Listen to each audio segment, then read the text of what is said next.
Bismillahirrahmanirrahim. Assalamualaikum warahmatullahi wabarakatuh. Innal hamdalillah nahmaduhu wa nasta'inuhu wa nastaghfiruh wa na'udzu billahi min syururi anfusina wa min sayyiati a'malina may yahdihillahu fala mudhillalah wa may yudhlil fala hadiyalah. Asyhadu an la ilaha illallah wahdahu la syarikalah wa asyhadu anna Muhammadan abduhu wa rasuluh alladzi la nabiyya ba'dah. Wassalatu wassalamu ala Rasulillah wa ala alihi wa ashabihi wa man wala wala haula wala quwwata illa billah ma ba'd. Puji syukur kehadirat Allah Subhanahu wa taala yang telah membangunkan kita dari kematian kita pada malam hari, dan kita diberikan kemudahan oleh Allah Subhanahu wa taala untuk mengawali kehidupan kita dengan ketaatan pada Allah Subhanahu wa taala sebagai bukti syukur atas segala kenikmatan yang Allah berikan. Tidak banyak orang yang, bahkan lebih banyak lagi orang yang tidak menerima sebetulnya Allah berikan, tapi mereka tidak mau menerima kenikmatan yang demikian luar biasa. Kenikmatan bangun pagi-pagi ketika cuaca dalam keadaan sejuk, ya. Kemudian meninggalkan tempat tidur yang hangat menuju ke kamar mandi atau ke tempat wudhu, menyegarkan tubuh kita, dan kemudian kita bersegera menuju ke masjid. Setiap langkah Allah hitung pahala, Allah ringankan angkat dosa-dosa kita, dan kemudian Allah angkat derajat kita. Luar biasa. Bahkan yang terjauh rumahnya dari masjid, maka yang paling banyak pahalanya, yang paling tinggi kemuliaannya.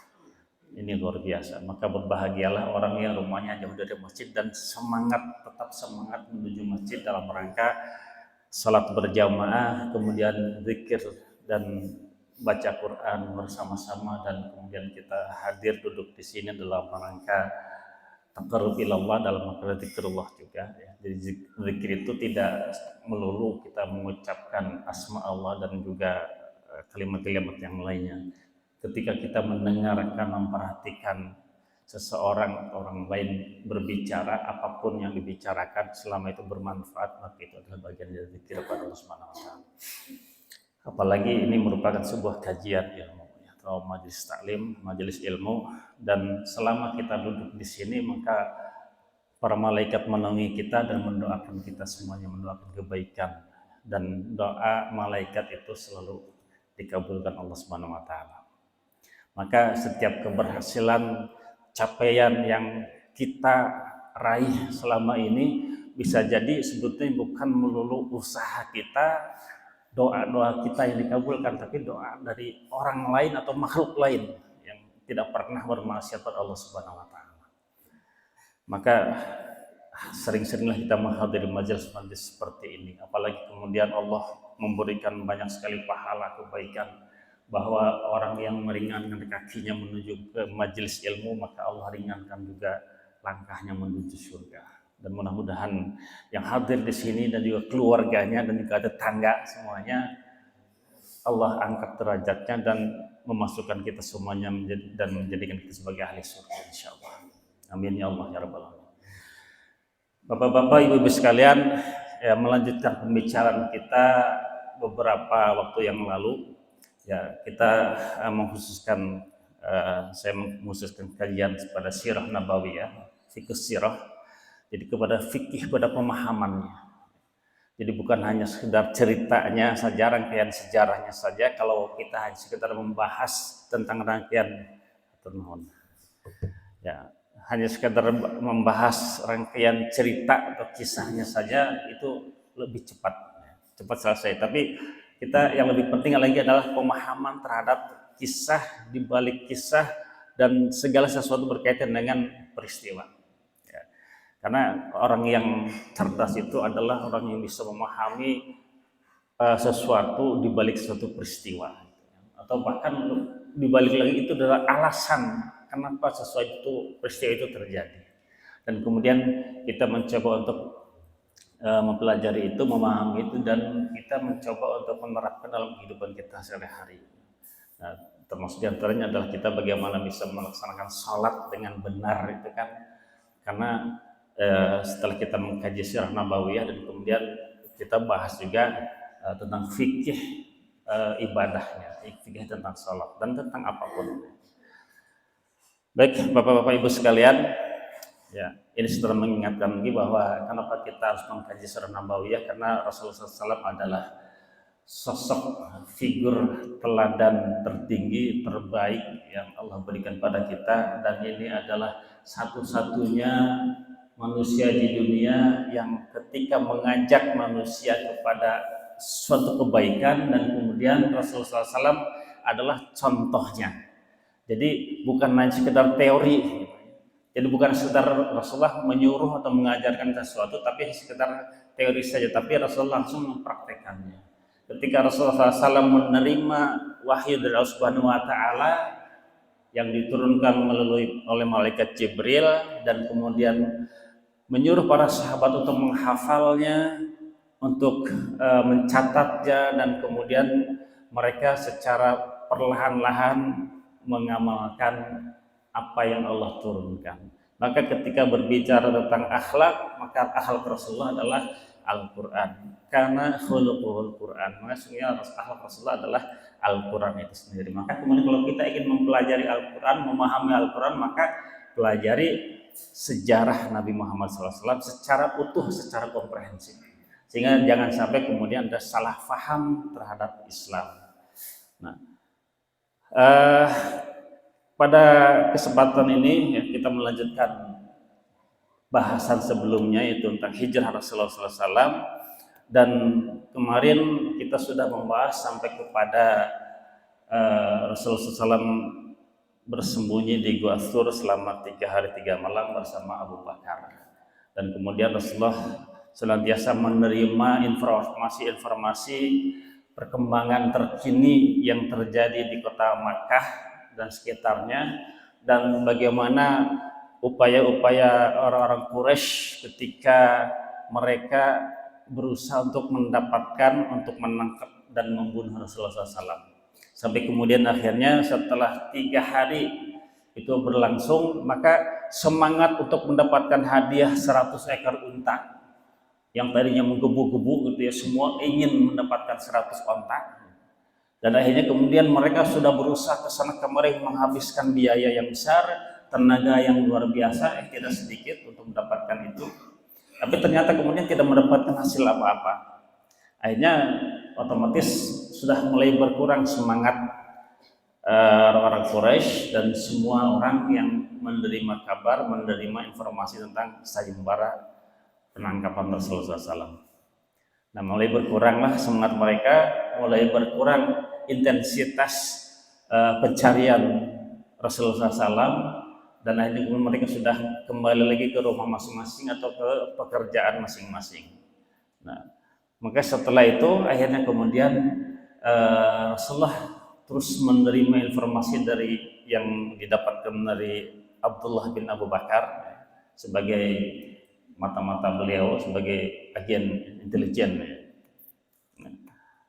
Nah, ini yang terlewat waktu beberapa waktu kemarin ya, ketika Rasulullah SAW akan pada malam hari Rasulullah meninggalkan, sebelum meninggalkan rumah beliau di dalam pengepungan itu. Jadi kemudian sekitar, kalau sekarang ya sebelum tengah malam lah gitu. Rasulullah SAW mulai dikepung ini tengah malam. Nah, sebelum peristiwa itu Rasulullah SAW bersama Ali bin Abu Thalib ya, dalam beberapa riwayat yang saya baca dari beberapa kitab sirah nabawiyah. Nah, untuk membaca mengkaji sirah nabawiyah ini saya membaca minimal 20 kitab fikih sirah nabawiyah. Yang utama tentu saja adalah kitab dari fikih sirahnya Said Ramadan Al-Buti, kemudian ada Al-Mubarakfuri, dan ada beberapa yang lainnya. Nah, termasuk juga Bidayah wa Nihayahnya Ibnu Katsir, kemudian Ibnu Qayyim Al-Jauziyah, dan beberapa yang lainnya, termasuk Sirah Ibnu Hisham. Nah, Rasulullah SAW menyuruh Ali bin Abi Thalib untuk naik ke atas Ka'bah, dan kemudian di atas Ka'bah itu, di atapnya itu banyak sekali berhala-berhala. Nah, hanya kemudian Rasulullah menyuruh Ali untuk membuang berhala-berhala itu dari Ka'bah, membersihkan apa yang bisa dilakukan. Kalau yang di sekeliling Ka'bahnya kan itu terlihat oleh mereka, oleh orang-orang Quraisy setiap hari gitu, maka itu dibiarkan saja karena supaya tidak ada kecurigaan. Tapi kalau yang di atas Ka'bah itu kan tidak terlihat. Nah, maka kemudian dibersihkan. Dan Rasulullah SAW membaca surat ini. Ada yang hafal ini surat apa? Dari ayat berapa? Surat apa? Sok kayak yang hadiah. Hadiah anak sarapannya. Wa qul ja'al haqq wa zaqal batil innal batila kana zahuqa. Ya, ini biasanya imam sering membaca penggalan dari surat ini. Dan kemudian itu ketika membuang berhala-berhala yang ada di atap Ka'bah. Kemudian setelah itu Rasulullah SAW ketika meninggalkan rumah beliau di dalam pengepungan, ya sebelumnya itu Rasulullah mengambil segenggam pasir dan menaburkan di kepala orang-orang yang mengepung beliau, gitu ya, sambil membaca surat Yasin sampai ke ayat 9 itu. Wa ja'alna min baini aydihim saddan wa min khalfihim saddan fa aghshaynahum fa hum la yubsirun. Dan setelah itu benar Rasulullah keluar rumah dan meninggalkan kota Mekah, beliau membaca ayat ini. Ini ayat sebelum dari ayat yang atasnya. Nah, ayat yang atasnya itu ayat 81. Nah, yang bawahnya ini ayat 80. Waqarrabbi adkhilni mudkhala sidqin. Dan katakanlah, ya Rabbi, wahai Tuhanku ya Allah, adkhilni, masukkanlah aku mudkhala sidqin, dengan cara masuk, dengan tempat masuk, cara masuk yang benar. Wa akhrijni mukhraja sidqin, dan keluarkan aku dengan cara keluar yang benar. Maka kemudian Rasulullah SAW ketika akan meninggalkan kota Makkah, beliau berdoa seperti ini. Ini surat Al-Isra, ya. Surat Al-Isra ayat 80 dan 81. Nah, kemudian setelah itu Rasulullah SAW meninggalkan rumah beliau menuju ke Gua Sur. Nah, ini yang kemarin terlewat. Nah, selama perjalanan menuju Gua Sur itu Abu Bakar menyertai Rasulullah. Itu Abu Bakar berjalan kadang-kadang di depan Rasul, kadang-kadang di belakang, kadang-kadang sebelah kanan, kadang-kadang sebelah kiri. Rasulullah SAW bertanya, ya Abu Bakar, kenapa Anda melakukan itu? Nah, ya Rasulullah, ketika saya merasa bahwa Anda sedang diintai dari depan, saya akan melindungi Anda dari depan, maka saya berjalan di depan Anda. Tapi ketika saya merasa bahwa Anda sedang dikejar-kejar, maka saya berjalan di belakang Anda untuk melindungi, dan kiri dan kanan. Jadi untuk melindungi Rasulullah SAW, bisi ayah sniper itu nama orang memanah gitu ya, mereka jago-jago dalam masalah penggunaan senjata seperti itu. Maka Abu Bakar sebagai tamengnya untuk melindungi Rasulullah SAW kalau ada panah yang tiba-tiba menyerang gitu ya. Nah, maka yang terkenal lebih dahulu adalah dirinya, itu Abu Bakar. Ya, sedemikian rupa Abu Bakar mempersiapkan dirinya sebagai tameng bagi Rasulullah SAW. Nah, kemudian setelah 3 hari berada di Gua Sur, ya, sebagaimana dikisahkan di dalam kitab-kitab terdahulu, kitab Taurat dan kitab Injil, ya, sudah kita bahas. Dan kemudian Rasulullah SAW berkata kepada Abu Bakar, innallaha ma'ana. Nah, sebelum Rasulullah SAW berangkat meninggalkan rumahnya, ketika pada masa persiapan tadi, ya, nah itu Rasulullah sudah menyiapkan pemandu jalan, orang yang sangat menguasai wilayah pedalaman gurun pasir, terutama dari Makkah menuju Madinah. Jadi bukan jalan yang utama, bukan jalan yang sudah biasa dilalui oleh masyarakat Quraisy dan juga bangsa Arab yang lainnya selama mereka melakukan perjalanan dari Makkah ke arah utara. Nah, yang bernama Abdullah bin Uraiqid. Abdullah ini dia seorang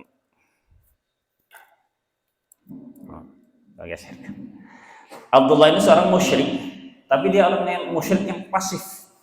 Artinya tidak memusuhi Islam, tidak memusuhi Rasulullah. Dan dia orang profesional, karena dia dibayar dan dia melakukan tugasnya sebagaimana yang sudah di sebagaimana perjanjian. Jadi sudah mendapatkan DP-nya gitu. Kemudian nanti setelah itu Rasulullah bersembunyi di dalam gua. Unta Rasulullah dan unta Abu Bakar dititipkan kepada Abdullah bin Uraikid ini supaya dirawat, dan nanti kemudian setelah 3 hari, nah dijanjikanlah bahwa dia Abdullah bin Uraikid ini harus datang ke Gua Sur pada malam hari untuk menjemput Rasulullah dan memulai perjalanan. Nah, Rasulullah SAW dengan Abu Bakar dikisahkan di dalam banyak hadis, banyak kitab-kitab fikih sirah, bahwa beliau melakukan perjalanan ini pada malam hari. Jadi mereka bergerak tengah malam sampai matahari sudah mulai panas gitu, terasa panas. Jadi terus bergerak non-stop, ya istirahat sebentar gitu ya. Tapi kemudian melakukan perjalanan. Nah, Abdullah bin Uraikid sebagai pemandu jalannya mengarahkan menuju tempat-tempat yang jarang untuk didatangi oleh manusia. Nah, Amir bin Fahirah, budaknya Abu Bakar itu diajak dibonceng naik unta. Abu Bakar dan Rasulullah itu untana hiji ewang gitu. Nah, Amir bin Fahirah itu dibonceng oleh Abu Bakar. Dia budaknya itu ditugaskan untuk melayani mereka, jadi menyiapkan makan dan segala macamnya gitu ketika akan istirahat dan sebagainya. Nah, ternyata kemudian dalam perjalanan menuju ke arah utara, ya, kalau kita lihat nanti di sini petanya, ya. Ini Mekah, di sini Gua Sur sebelah selatan, ya, sebelah selatan. Rasulullah bergerak diarahkan menuju ke arah barat, menuju ke arah pantai. Kita perbesar menuju ke arah pantai. Nah, ini Jeddah, ya, kota Jeddah. Suraqah bin Malik diperkirakan dia ini tinggal di kawasan ini. Dia adalah dari Bani Mudlij dan dia dari orang kalangan Baduy, Arab Baduy. Dan ketika sedang duduk-duduk ngopi bareng gitu dengan kaumnya, tiba-tiba muncul seseorang memberitahukan kepada mereka bahwa ada kafilah yang menuju ke arah pantai. Mungkin itu Muhammad dengan teman-temannya. Nah, Suraqah bin Malik sebelumnya sudah didatangi oleh delegasi Quraisy bahwa mereka sudah menyebarkan sayembara dengan hadiah 100 ekor unta. Nah, ketika mendengar ada informasi seseorang datang kepada mereka mengatakan bahwa dia melihat kafilah gitu, beberapa orang menuju ke arah barat, menuju ke arah pantai. Mungkin itu Muhammad dan teman-temannya. Nah, Suraqah dia sangat bersemangat ingin mendapatkan 100 onta. Nah, ini kemudian dia memberikan isyarat kepada orang ini. Nah, dia bukan Muhammad, saya tahu dia itu si Fulan dari Bani Fulan, dia akan bergerak menuju kemana gitu ya, jelas bahwa dia sedang mencari untanya yang hilang. Saya tahu mereka. Dan Suraqah orang yang pembicaraannya itu selalu dipercaya oleh kaumnya. Dan orang-orang Quraisy pun percaya pada perkataan Suraqah. Jadi orang Arab itu mereka jujur. Jadi dalam beberapa hal itu mereka punya nilai-nilai positif. Mereka sangat jarang berbohong, ya, bahkan boleh dikatakan mereka tidak pernah berbohong, sehingga sangat kejujuran mereka diakui oleh bangsa manapun, kabilah manapun.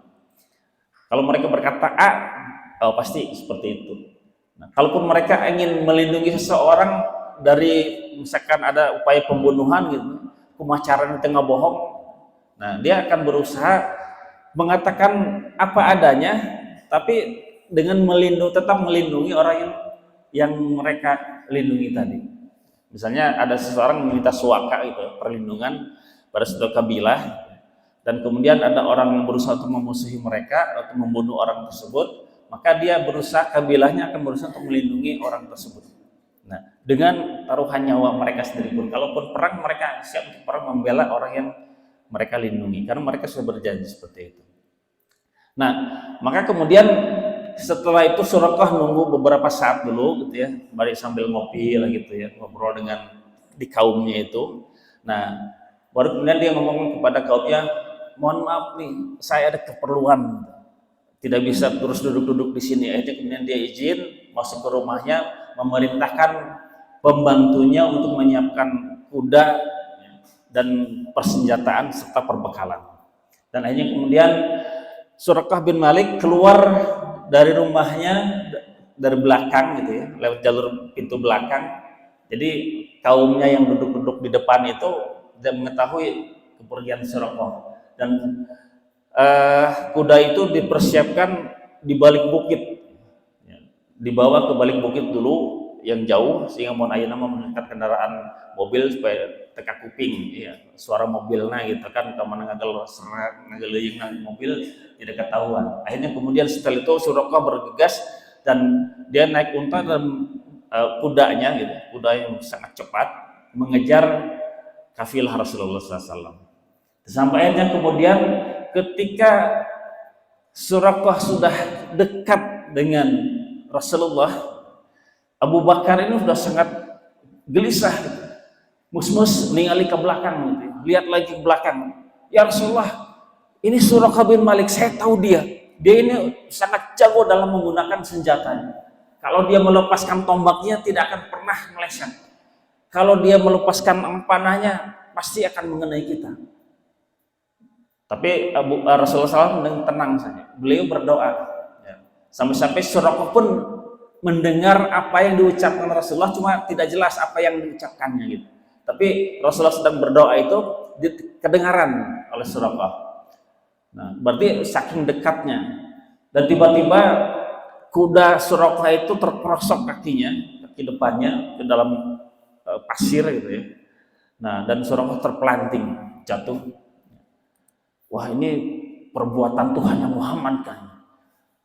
Akhirnya kemudian dia berusaha untuk bangkit lagi, dia naik lagi kudanya, kejar lagi, dan ternyata setelah dekat dia siap untuk menembakkan tombaknya, untuk melempar ke tombaknya, dia terperosok lagi, dan itu terus sampai 3 kalinya. Nah, itu kemudian dia menyerah.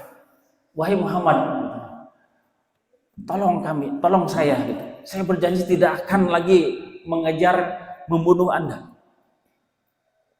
Akhirnya kemudian Rasulullah SAW berdoa dan akhirnya kudanya bangkit kembali ya, dan Suraqah pun bangun. Akhirnya Suraqah menawarkan, ya, ini orang yang tadinya berniat akan membunuh Rasulullah malah terbalik akhirnya.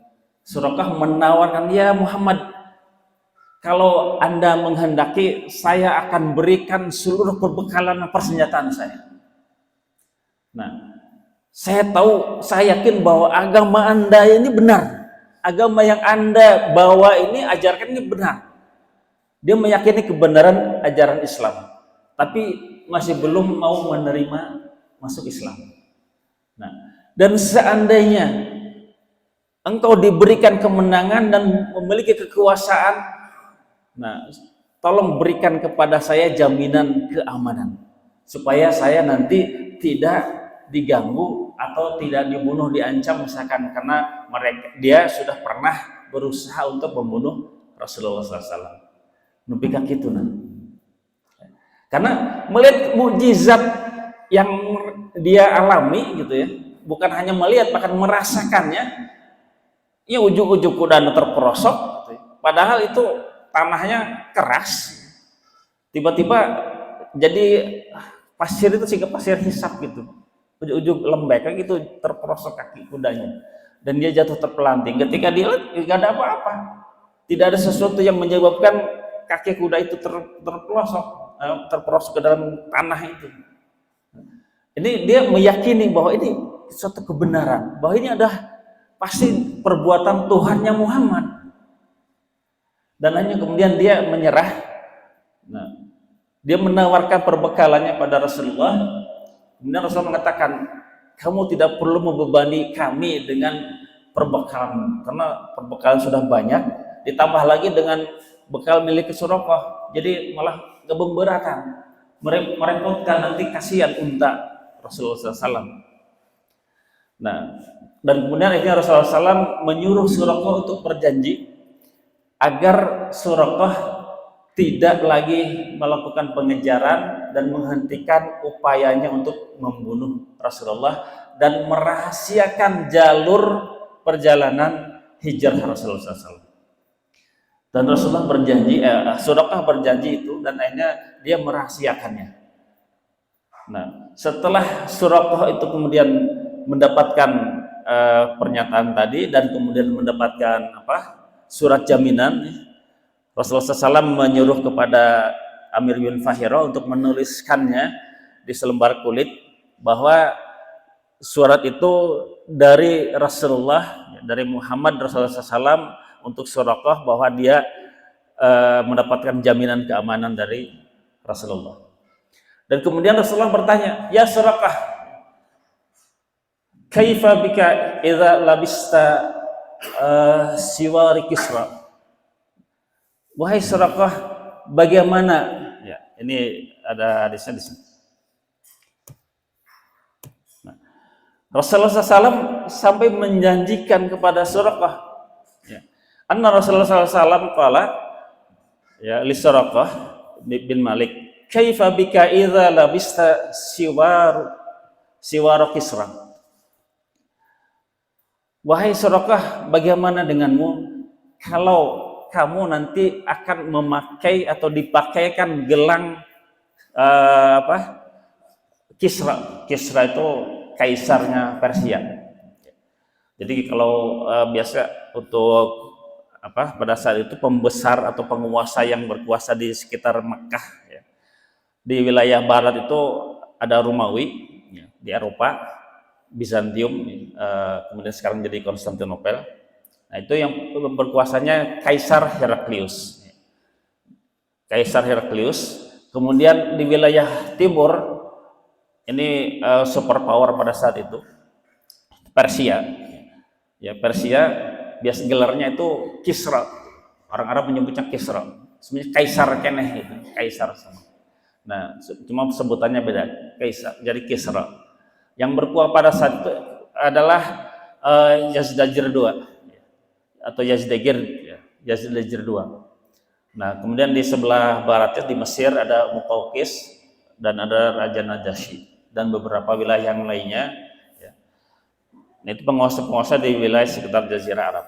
Nah, ketika mendengar janji Rasulullah, ditanya Allah SAW, bagaimana menurutmu kalau kamu nanti akan dipakaikan gelang siwar Kisra?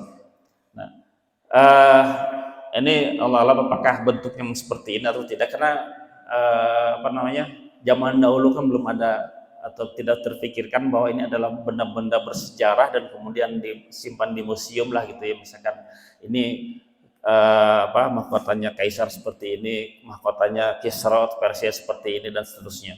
Dan ini semuanya dibagikan kepada umat Islam ketika pada masa Umar bin Khattab tahun 15 Hijrah, ya.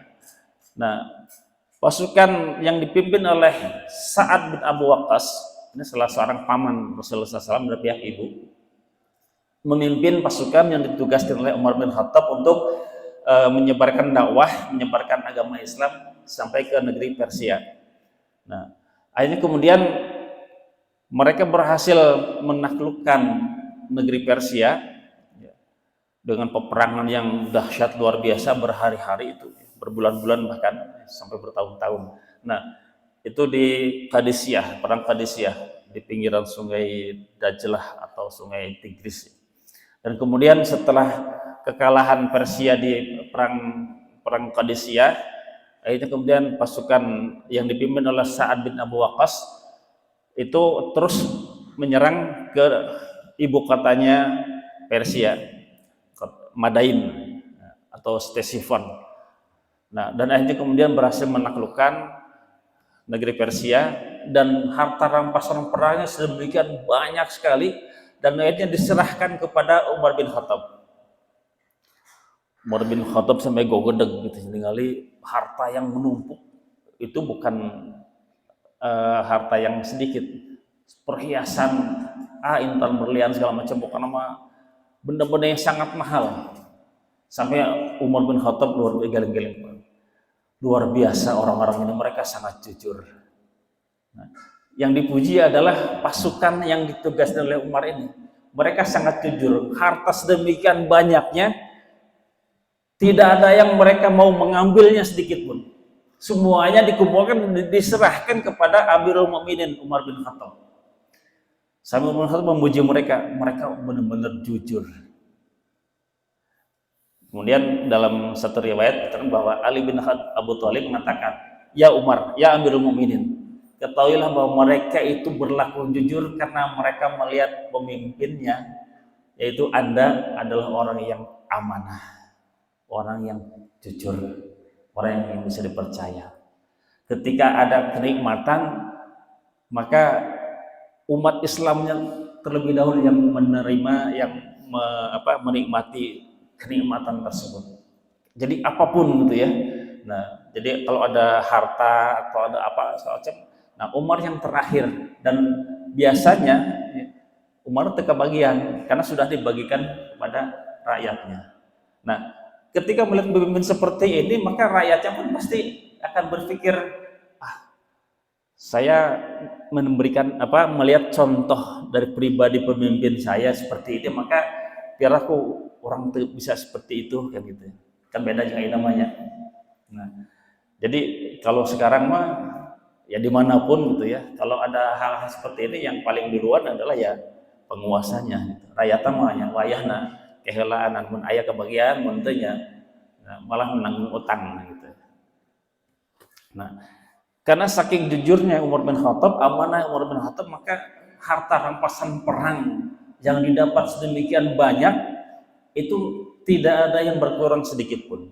Diserahkan semuanya kepada Amirul Mukminin, dan Amirul Mukminin mengatakan bahwa ada beberapa sahabat itu menyuruh atau mengusulkan supaya dimasukkan ke Baitul Mal. Umar bin Khattab tidak mau. Ini harta ini adalah haknya umat Islam, maka dibagikan semuanya. Nah, maka ketika dari tumpukan harta itu, Umar bin Khattab ingat bahwa dulu Rasulullah SAW pernah menjanjikan kepada Suraqah bin Malik. Nah, jadi Suraqah bin Malik itu ketika masuk Islamnya setelah perang Hunain. Ya. Nah, di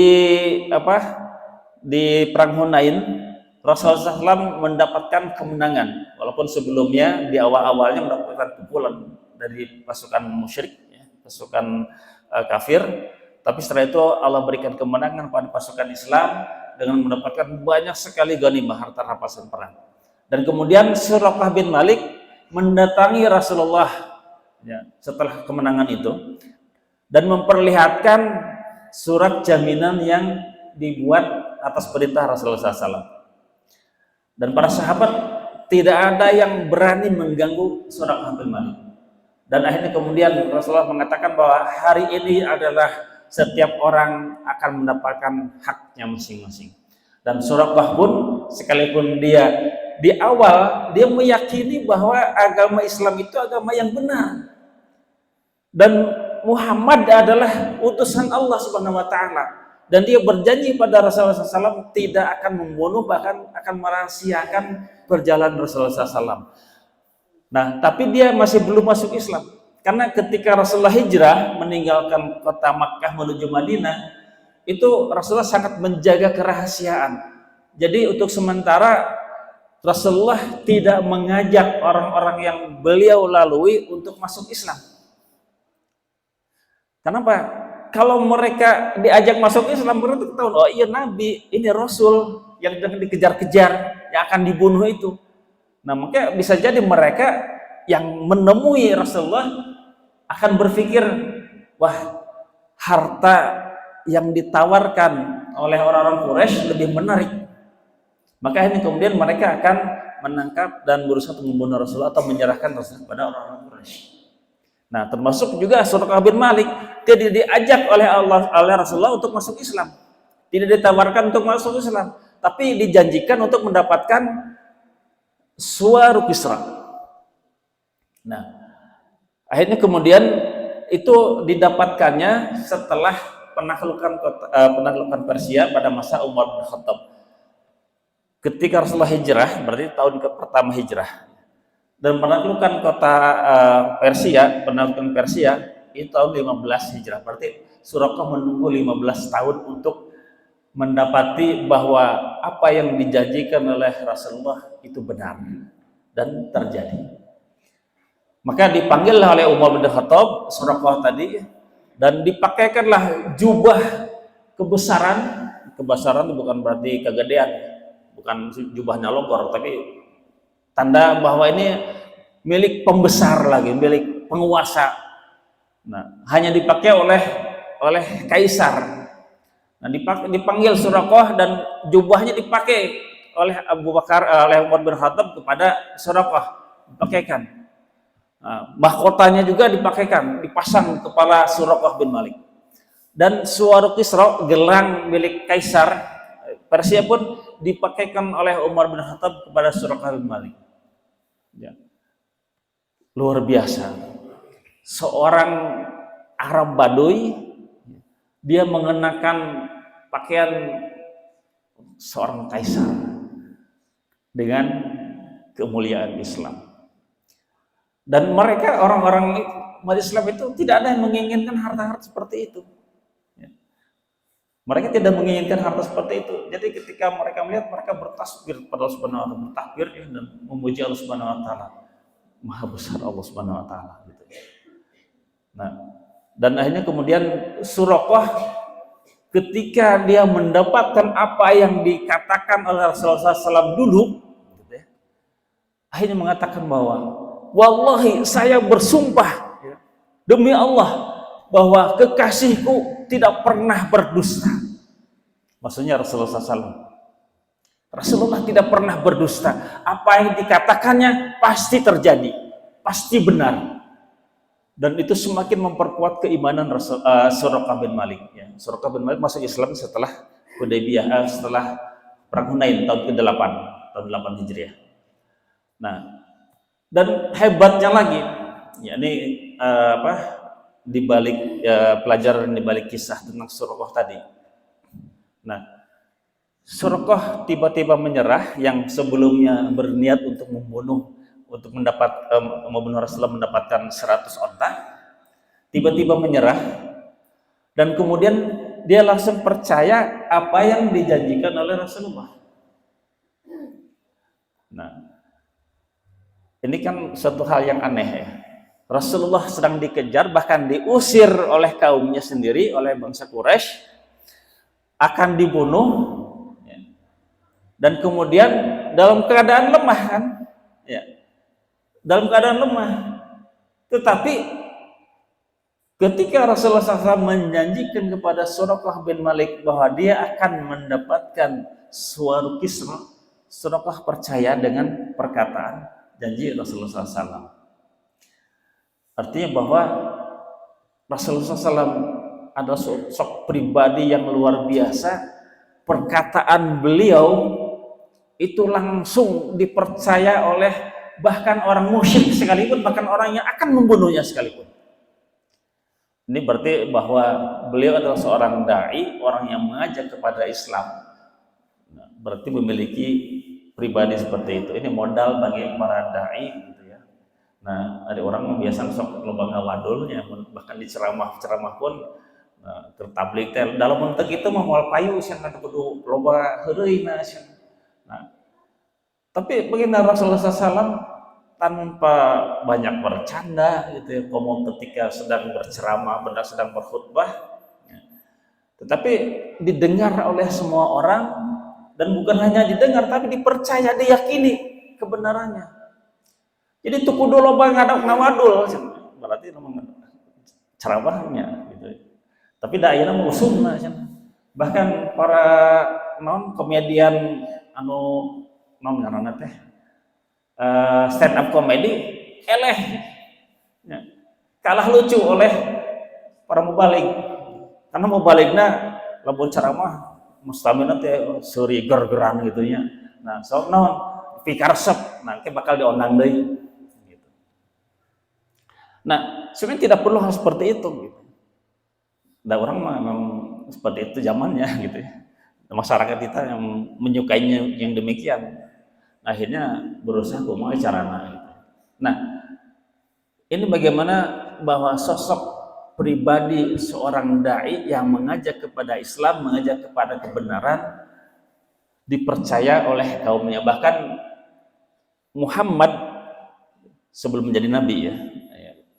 Kita menyebutnya Rasulullah atau Nabi itu telah usia 40 tahun setelah mendapatkan firman Allah Subhanahu wa taala, wahyu dari Allah Subhanahu wa taala, dan diangkat menjadi nabi, menjadi rasul. Nah, sebelum itu maka namanya panggilan tetap Muhammad, Muhammad bin Abdullah.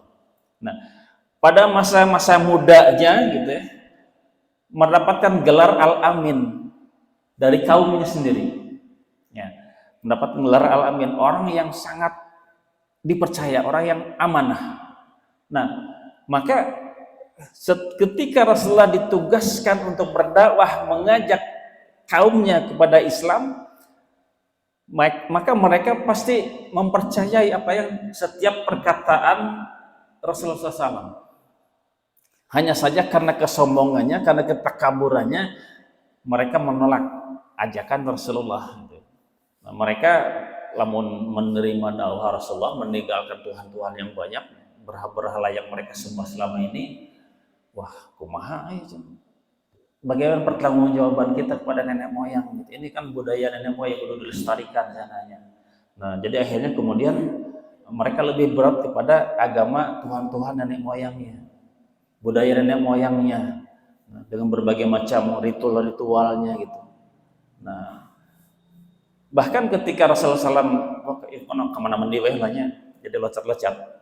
Ketika Rasulullah SAW berdakwah kepada mereka, dan di antara mereka ada yang keluarganya masuk Islam, ada yang anaknya masuk Islam, ada yang istrinya masuk Islam, atau bapaknya, saudaranya masuk Islam, sehingga mereka hanya terpecah belah karena akidahnya berbeda. Maka ini mengkhawatirkan mereka, orang-orang Quraisy itu sangat takut ini perpecahan, jadi menyebabkan perpecahan suku. Orang beda perpecahan suku teh orang baheun. Nah, akan menyebabkan disintegrasi bangsa Quraisy. Nah, akhirnya mereka menawarkan pada Rasulullah, mendatangi Rasulullah, ya Muhammad, bagaimana kalau kami menawarkan kepada kamu, kepada Anda, soklah saya menerima, kami semuanya menerima ajakan kamu, ajakan Anda untuk beribadah sebagaimana yang Anda ajarkan, akan menyembah Allah sebagaimana yang Anda ajarkan, yaitu dengan sholat, dengan berbagai macam kebaikan-kebaikan. Tetapi di lain hari, di lain waktu, ya kita juga sama-sama menyembah berhala-berhala yang selama ini kami sembah. Nah, jadi sikap gitu. Nah, jadi ayeuna misalkan, atau misalkan hari Jumat lah, Jumatnya sholat Jumat gitunya. Tapi mun hari Ahad ke gereja bareng-bareng. Kalau mun pas acara non agama Hindu, orang sama-sama deh beribadah dengan cara Hindu. Mun aya ajaran Buddha, orang sama-sama deh abah Buddha, kayak gitu. Nah, sehingga gitulah. Jadi kalau bisa misalkan sehari menyembah cara yang diajarkan Rasulullah, besoknya beribadah dengan cara mereka menyembah berhala itu. Besoknya lagi cara Islam lagi begitu. Atau satu minggu misalkannya. Nah, diaturlah jadi sesuai perjanjian. Nah, tapi ternyata apa? Rasulullah menolak. Ya, bahkan Allah Subhanahu wa taala mengatakan, "Qul ya Muhammad, katakanlah wahai Muhammad, ya ayyuhal kafir, wahai orang-orang yang kafir." Allah Subhanahu wa taala mengatakan bahwa mereka orang kafir. Padahal mereka sudah menerima kepada Rasulullah, ya menerima Islam lah, tapi ibadahnya sekali ewang gitu. Tapi dikatakan mereka adalah orang kafir. Apakah dengan begitu Rasulullah menuduh mereka orang apa? Padahal mereka kan menerima Islam, oke ya, menerima Islam, tapi sekali-sekali lah gitu ya. Nah, sehari Islam, sehari nah, jadi ibadahnya gitulah, selang-seling. Nah, dan ditolak. Rasulullah mengatakan, disuruh dikatakan ya ayyuhal kafir. Allah Subhanahu wa taala mengatakan bahwa mereka orang kafir. Apakah dengan begitu Allah menuduh mengkafirkan orang Islam? Kan tidak. Ya. Bahkan orang yang seperti ini, cara ibadah seperti ini, walaupun dia sholat, walaupun dia haji, tapi kalau masih keneh memberikan sesajen kepada juri, pada Nyai Roro Kidul, Nyai Roro Kaler, Nyai Roro naon deui, mbah naon anu gageuh di suatu tempat ya. Lamun misalkan usum rek panen kudu aya sesajen buat naon Dewi Sri ya. Lamun misalkan kalau mau kalau misalkan kepada siapa gitu ya memberikan sesajen. Nah, ini kan tetap musyrik mereka itu. Nah, tapi aya nu ngabena eta teh. Jeung loba nu milihna deui. Duka di mana? Nah, seperti ini. Itu jelas Allah Subhanahu wa taala mengatakan bahwa mereka itu orang kafir. Nah, kembali lagi kepada kisah Suraqah. Nah, Suraqah mereka dia percaya 100% terhadap apa yang Rasulullah SAW katakan. Bahkan menjanjikan sebagaimana tadi bahwa dia akan mewarisi ya, suara Kisra dan dia pun percaya. Maka kemudian ketika Suraqah kembali ke kaumnya, kembali ke Bani Mudlij, ya, dia mengatakan pada setiap orang yang akan berusaha untuk mencari Rasulullah, dah kembali aja, pulang lagi. Gak, mal mungkin tidak akan ketemu. Saya tahu persis, saya hafal daerah-daerah sini, dan apa yang dikatakan oleh Suraqah dipercaya juga oleh mereka. Mereka hanya pada kembali lagi. Ya. Nah, Suraqah memegang teguh perjanjiannya dengan Rasulullah SAW, merahasiakan, bahkan menyuruh orang-orang yang masih berusaha untuk mendapatkan 100 onta tadi, nah supaya balik deh lah, pulang aja, percuma, ya, makan waktu, makan biaya, makan perbekalan segala macam itu, tidak akan berhasil. Saya saja yang paling berpengalaman di wilayah ini, saya tidak bisa mendapatkannya. Nah, akhirnya kemudian Suraqah jadi pelindung. Nah, di sini di dalam dunia intelijen itu ada istilah penggalangan.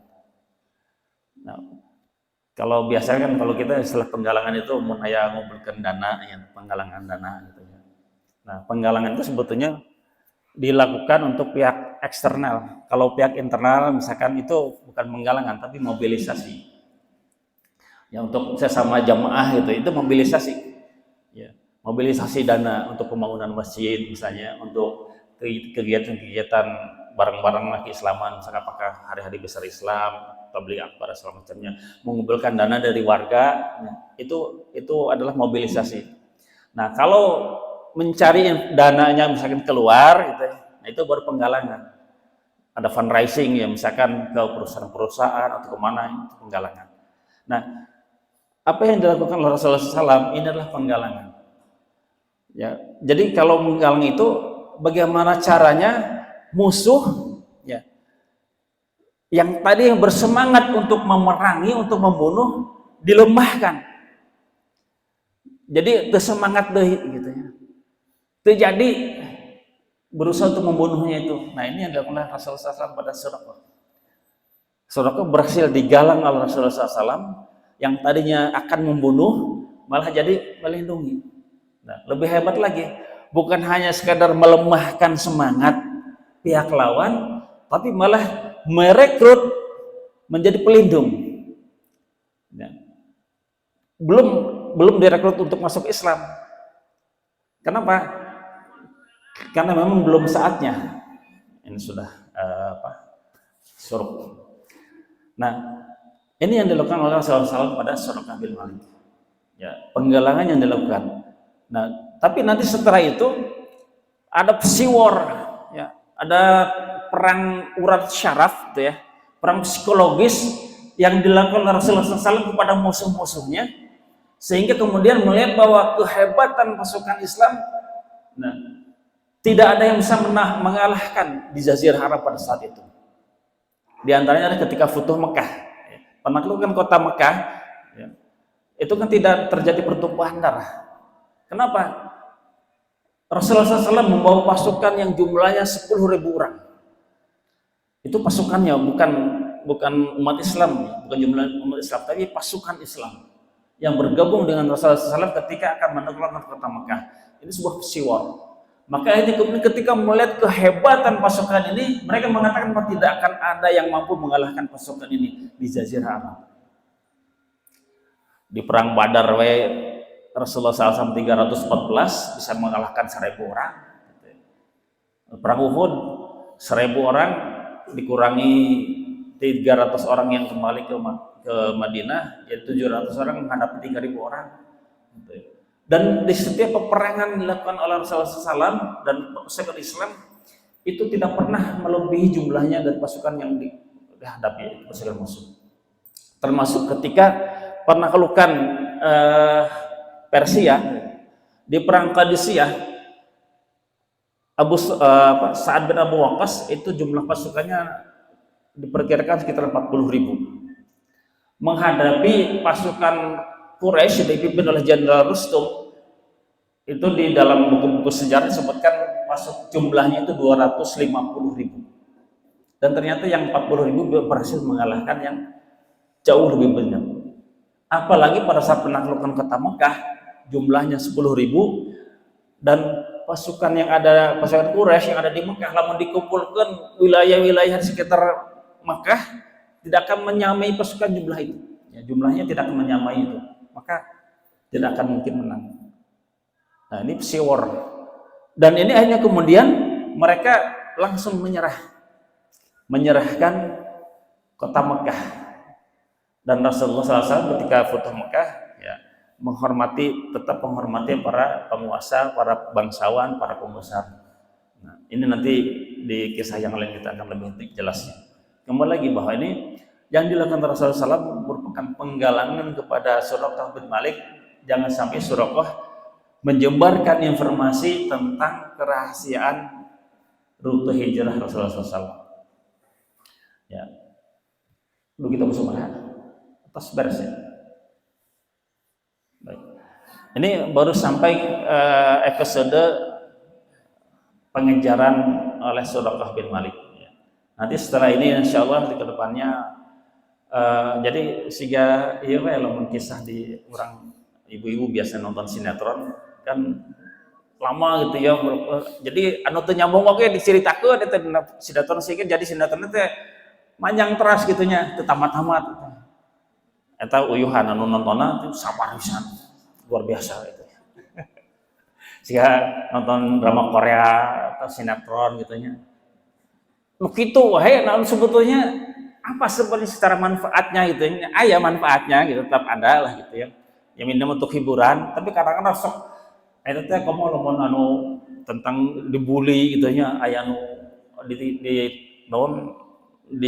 ditindas itu atau di apa semacam itu eta semilu keheul gitu nya. Aduh karunya semacam jadi orang teh sedih gitu komo nu tokoh utama teh di wah gitunya nepi ka ceurik gitu nya urang milu jadi lain hiburan atuh malah. Nah, untuk kisah-kisah yang seperti itu saja orang dibelaan gitu ya. Nah, maka ketika kita berbicara tentang sirah nabawiyah, maka kita harus lebih semangat lagi karena ini adalah sejarah perjuangan Rasulullah SAW dan para sahabat umat Islam semuanya. Dan mudah-mudahan ini semakin kita dekat dengan Rasulullah SAW secara emosional, secara keimanan tentu saja, dan kemudian semakin meningkatkan kecintaan kita pada Rasulullah SAW sedemikian rupa ya Rasulullah untuk menyelamatkan agama Islam, mengajak manusia kepada kebenaran, mengajak manusia untuk selamat dunia dan akhirat. Nah, pengorbanannya luar biasa gitu ya. Maka apa yang kita lakukan sekedar duduk hadir di sini sekedar mendengarkan anu ngacapruk kali itu kadieu gitunya. Ya mudah-mudahan yang menjadi amal soleh buat kita itu sebagai bukti nanti ketika kita mudah-mudahan dipertemukan Rasulullah SAW. Ya Rasulullah, saya pernah mendengar kisah perjuangan engkau, pengorbanan engkau, dan semakin memperkuat kecintaan kepada Rasulullah SAW, semakin bersemangat untuk melaksanakan sunnah-sunnah Rasulullah SAW. dan semakin banyak kita memperbanyak bersalawat pada Rasulullah SAW, dan mudah-mudahan kita mendapat pengakuan dari Rasulullah bahwa kita adalah umat beliau dan mendapatkan syafaat nanti di akhirat kelak. Amin ya Allah ya rabbal alamin. Hatur nuhun kana perantosanana, hapunten bilih kirang merenah, bilih mungkin kurang berkenan dengan apa yang disampaikan tadi, banyak hurry dan sebagainya. Mohon maaf. Mudah-mudahan ini bermanfaat khususnya bagi saya pribadi dan juga jamaah sekalian. Aku lu qauli hadza fastaghfirullah. Wassalamualaikum warahmatullahi wabarakatuh.